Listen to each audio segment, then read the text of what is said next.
ಇದೇನಮ್ಮ ಸ್ವತ್ತು ಇಷ್ಟು ಬೇಗ ಇದ್ದಿದ್ಯಾ? ಅದು ಅತ್ತೆ ನಮ್ಮಮ್ಮ ಹೇಳಿದ್ರು ಮದ್ವೆ ಆದ್ಮೇಲೆ ಲೇಟಾಗಿ ಹೇಳ್ಬೇಡ ಬೇಗ ಇದ್ದಾಳು ಅಂತ. ಹಂಗೇನಿಲ್ಲ, ಹೋಗಿ ಎಲ್ಲರೂ ಮಲಗಿದ್ದಾರೆ, ನೀನು ಆರಾಮಾಗಿ ಮಲ್ಕೊ.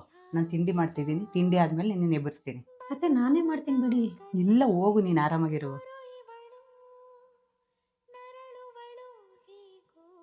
ಸ್ವಾತಿ, ಇವತ್ತು ಮನೇಲಿ ಪೂಜೆ ಇದೆ, ಸೀರೆ ಉಟ್ಕೋ.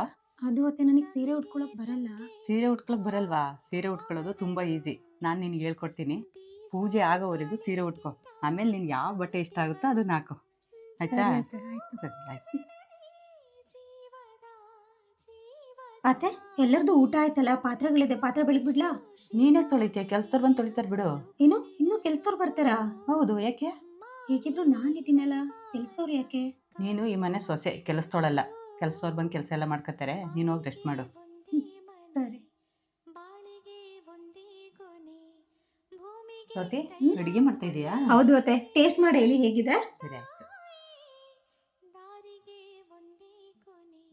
ತುಂಬಾ ಚೆನ್ನಾಗೈತೆ.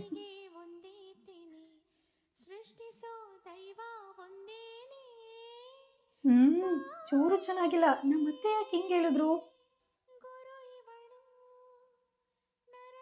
ಹಲೋ ಬೀಗ್ರೆ, ಚೆನ್ನಾಗಿದ್ದೀರಾ? ನಾವು ಚೆನ್ನಾಗಿದ್ದೀನಿ. ನೀವೇನು ಯೋಚನೆ ಮಾಡಬೇಡಿ, ನಿಮ್ಮ ಮಗಳು ಇಲ್ಲಿ ಎಲ್ಲರ ಜೊತೆನೂ ಹೊಂದ್ಕೊಂಡು ಹೋಯ್ತಾಳೆ, ಎಲ್ಲ ಕೆಲಸನೂ ಅವಳೇ ಮಾಡ್ತಾಳೆ. ಒಳ್ಳೆ ಸಂಸ್ಕಾರ ಕಲ್ತ್ಕೊಟ್ಟಿದ್ದೀರಾ. ಹೌದು. ಸರಿ ಸರಿ, ಆಯಿತು.